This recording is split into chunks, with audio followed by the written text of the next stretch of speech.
You must build yourself. And I agree that society puts huge pressure on men, and it's time for men to perform. As a man, you either perform or you don't.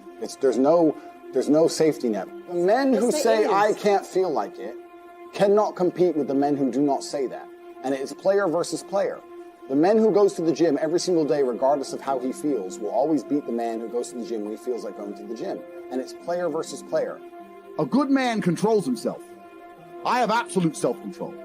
Emotional control is absolutely and utterly important as a man. You need to understand as a man, there are certain principles under which you act, regardless of how you feel. Bam. I can wake up in a terrible mood. Yes. I can wake up sad.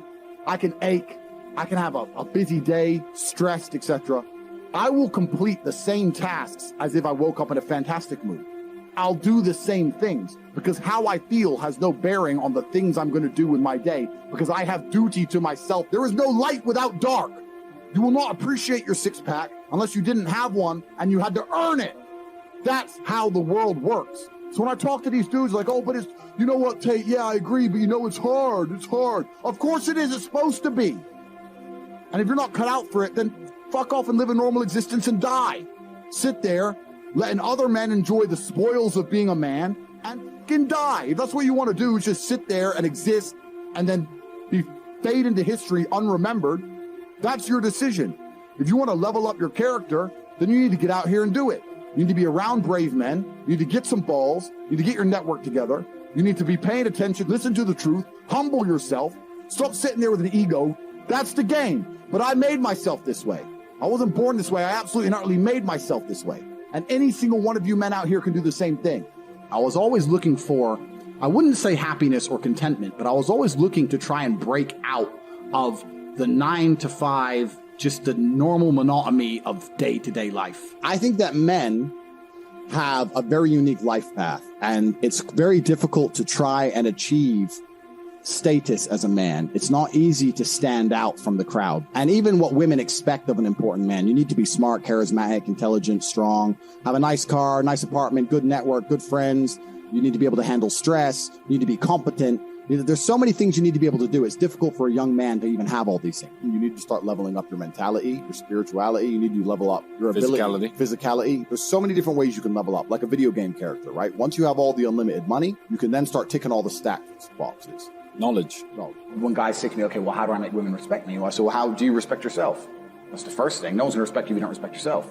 Do other men respect you? Like, what? Yeah. How do you act in a way that commands respect from anybody? I say, look, if you focus on yourself and make yourself be who you are and being a high-value male, women will detect it and it won't be so difficult for you.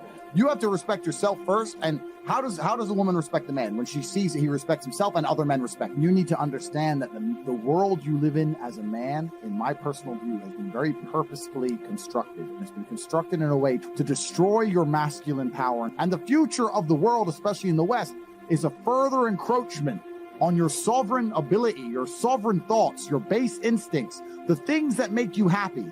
Absolutely nobody is concerned with male happiness on any level. They don't want you to be happy. They want you to be miserable. A miserable slave in a tax bracket. And you have to understand this. And the only way you can combat against it is to take significant action. You have to take significant action. You have to use the internet. It's the tool they're using. The internet is the tool they're using to brainwash the masses. You need to combat it and use their own tool against them to seek out the kind of information, knowledge, and friends that you need to have around you. You're going to be the sum of the 5 people you spend the most time with.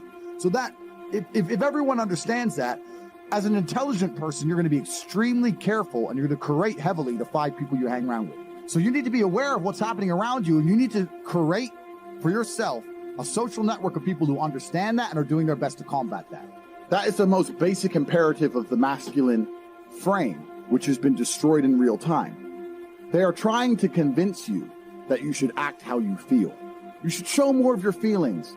If you feel this way, you should show it. If you want to cry, cry. Look, I have no problem with guys crying. What I'm saying is the reason they're trying to bring out emotionality in you is most of the time you don't feel like doing the things you're supposed to do. But the true masculine frame throughout history was doing the things they didn't want to do, but they knew they had to do because they had honor and duty. When you remove self-control from men, not only do you get emasculated weak men, but what you also get is very dangerous men. There are actually far less genuinely high value men than there are pretty girls. You can go to any club in any country in the world. I've been to 72 countries. You can go to any club in any country in the world and see pretty girls. If you're going to find a young, in shape, smart, tall, intelligent, rich man, it's extremely difficult to find. And that man has options. He has more options than a beautiful girl. And I'll tell you something. There's always been a large proportion of men in the world who made the choice to stay where they are. And life for them wasn't that bad. But as we reach the future and as time goes on, you're going to notice now that the people who don't chase having a masculine network, if they're not going to be excellent upon themselves and they're not going to be plugged into a serious circle of achievers, their life's going to become